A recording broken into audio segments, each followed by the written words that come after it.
ব্যক্তি তো কবর খুঁজবে নাই, ওই বেনামাজি কবর খুঁজছে, বেনামাজি কবর বেনামাজি খুঁজছে, বিড়িখোরের কবর বিড়িখোরই খুঁজছে। এত বেঢঙ্গা মুসলমান নিজের মাইয়াটাকে নামাতে নামাতে জানে না, যে কোন মনে নামাতে নামতে হবে, মুখটা কোন মনে করতে হবে, এগুলো জানে না।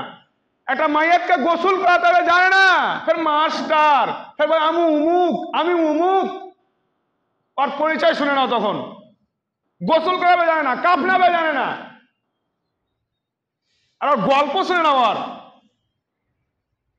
এত হরধর্মী মানুষ হয়েছে, এত মূর্ছনা পড়েছে অন্তরে, মাটি দিতে চেয়েছে তাও বিভিন্ন রকমের মজাক, গল্প গুজব। ও কবর থেকে ভয় লাগে না, মরবে না। স্থান যে কোথায় হবে, স্থান যে কোথায় হবে হাদিস অনুযায়ী দেখতে পাচ্ছি কোথায় কার স্থান হবে।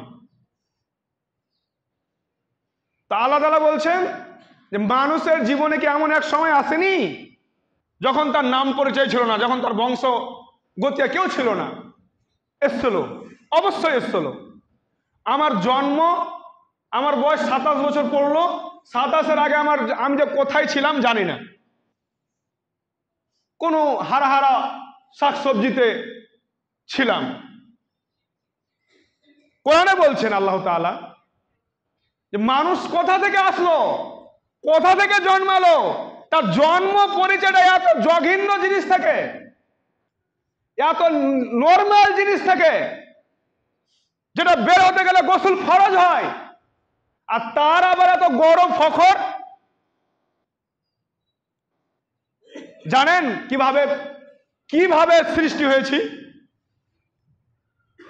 এমন আল্লাহকে বলে ভুলেছি, আল্লাহ বলবে নাসুল্লাহ ফানাসাহুম, যেমন হয় তুমি ভুলে গেছো, আমিও ভুলে গেলাম। কিছু অন্তরে গেছেন, সচেতন হন, ঠিক লাইনে আসেন। এত বলা যাচ্ছে, এত বলছি, কিন্তু আমলে একটাও নেই। যতক্ষণ শুনবে ততক্ষণই, যতক্ষণই শুনবে ততক্ষণই। আল্লাহ বলেন ফাইন্না খলাকনাকুম মিন তুরাবিন, তোমাদের সৃষ্টি করা থেকে মাটি থেকে। কই আমাদের ঘরে তো মাটি নেই বলছি, এরকম বলা বলি করবে, এমন জানে না তো। সুম্মা মিন নুতফাতিন সুম্মা মিন আলাকাতিন সুম্মা মিন মুযগা। সুন্দর করে আল্লাহ তাআলা বলে দিলেন, তোমার মা বাবা মিলন করলো, মিলন করার ফলে তোমার বাবার পুরুষত্ব এবং তোমার মায়ের ডিম্বাণুকে এক জায়গায় করে আমি তোমার সৃষ্টি করলাম। প্রথমে একটি রক্ত তৈরি করলাম। কোরআনের কথা শুনেন, একটি রক্ত তৈরি হলো, পানিটা রক্ত থেকে একটি গোশের টুকরা থেকে একটি বডি তৈরি করলেন, কচি কচি হাড় দিয়ে একটি স্টিকার তৈরি করলেন। তারপরে ফাকাসাউনা লিদামা লাহমা, সুন্দর করে চামড়া দিয়ে ঢেকে দিলেন। কে? আল্লাহ তাআলা। কোথায়? মায়ের গর্ভে।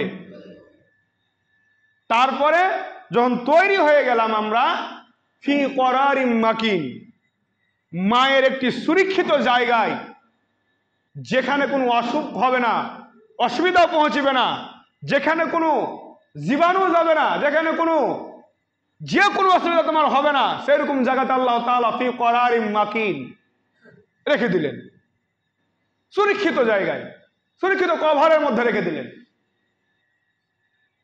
লজ্জা লাগে না? মা বাবার সাথে অকথ্যভাবে কথা বলছি। এবার যার মা বাবা নেই, কথা বলেছেন খারাপ ভাবে, ভাবেন কথাটিকে। আল্লাহ যার স্থান দ্বিতীয় নম্বরে দিচ্ছে, তাকে মায়ের তো মারছে, বিভিন্ন রকমের কথাবার্তা বলছে, বিভিন্ন রকমের কথাবার্তা বলছে, মানে বাবা মাকে কিছু মনেই করে না। আল্লাহ তাআলা দেখেন প্রত্যেকটা প্রক্রিয়া কিভাবে সৃষ্টি হলো। পেটের মধ্যে সৃষ্টি হলো। এবার পেটে বড় হতে থাকলাম। একটি হাদিস আছে যে প্রথমে পানিটাকে তো রক্ত করা হলো, হাদিসও রয়েছে, রক্তটাকে একটি গোছের টুকরা করা হলো, গোছের টুকরা একটা বলি তৈরি করা হলো। তারপরে তখন সে বেটে ছেলে না বেটি ছেলে, ফারিস্তাকে জিজ্ঞাসা করা হবে, যে ফারিস্তা জিজ্ঞাসা করবেন আল্লাহ তাআলাকে, আল্লাহ তাআলা আগে কি করবো, কোন আয়াতে রয়েছে, আল্লাহ তাআলা বলবেন যে আগে কি করো, বেটে ছেলে না বেটা ছেলে করো, তখন করবে। তো প্রত্যেকটা কাজ এমন ভাবে করা হবে যেটা আমরা জানি না তোমার সৃষ্টি কিভাবে হলো, এত ফখর কিসের, এত গরব কিসের। এবার শর্টকটে বলছি, আল্লাহ তাআলা খাওয়ার ব্যবস্থা করে রেখেছেন।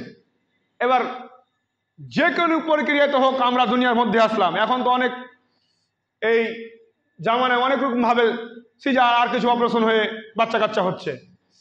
এবার দেখেন এতটা কষ্ট সহ্য করলো কে, মা।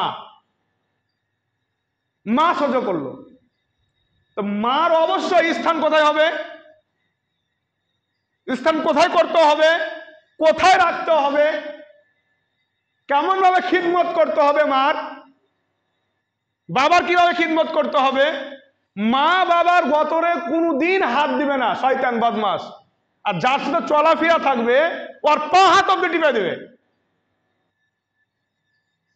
ভালো করে শুনে রাখেন, আল্লাহ তাআলা কোরআনের পরে পরে স্থান দিচ্ছে, আল্লাহ তাআলা নিজের পরে পরে স্থান দিচ্ছে মা বাবার।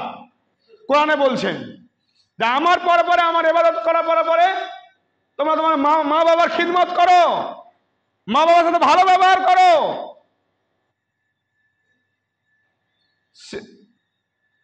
ওই যদি আমরা না করি, মা বাবার সাথে ভালো ব্যবহার যদি না করি, তার পরিণাম অবশ্যই কি হবে, অবশ্যই কি হবে।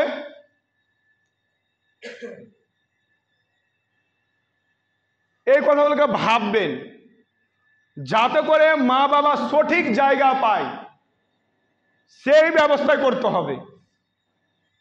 এত কথা, কিছু কিছু লোক আছে মুখে দাড়ি, কথাবার্তা খুব, মানুষের দিয়ে সালাম দিবে, আপনার মার পেটে ভাত জমবে না। মার পেটে ভাত জমবে না, মারই জমি ভক্ষণ করছে, মা বাবারই জমি। আমার শরীরে যত রক্ত মাংস আছে মা বাবারই অনুদান, আবার মা বাবারই জমি ভক্ষণ করছে, আপনার মাকে ভালোবাসে না।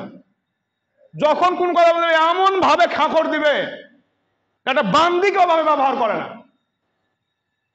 আপনি যতই নামাজ আদায় করেন, যতই আপনি হাদিস সাহেব হয়ে যান, মা বাবাকে যখন খাঁকর দেবে, মা বাবা দুঃখ পৌঁছবে, আপনার আমল শেষ, নষ্ট হয়ে গেল। আর তিন ব্যক্তির দোয়া আল্লাহ তাআলা কখনো ঘুরিয়ে দেয় না, তার মধ্যে একজন মা বাবা। মা বাবা যদি কোনো ছেলের জন্য দোয়া করে, অবশ্যই সেটা গ্রহণযোগ্য হবে, অবশ্যই হবে। খারাপটাও করলে হবে, ভালোটাও করলে হবে। প্রমাণ অনেক, মা বাবা দোয়া থেকে ভালো একটা আলিম, একটা ডাক্তার, প্রফেসর, ইঞ্জিনিয়ার হচ্ছে, আবার কেউ ডক্টর থেকে, ইঞ্জিনিয়ার থেকে, মাস্টার থেকে নিচে জায়গাতে নেমে আসছে, বরবাদ হয়ে যাচ্ছে। মা বাবাকে সম্মান করতে হবে। মা কত কষ্ট করে পেটে ধারণ করেছে, পেটে রেখেছে, কত কষ্ট করে চলাফেরা, উঠা বসা, খাওয়া দাওয়াতে কত রকমের কষ্ট আপনারা বলতে পারবো না, বুঝাতে পারবো না আপনারাকে। মাই জানে যে কষ্ট করেছে। আর সেই মা কি এমন ভাবে ধমক, যে কোনো বান্দিকে ধমক দেয় না, ভাবে কোন কীর্তদাসীকে ধমক দেয় না। পরিণাম যে কি হবে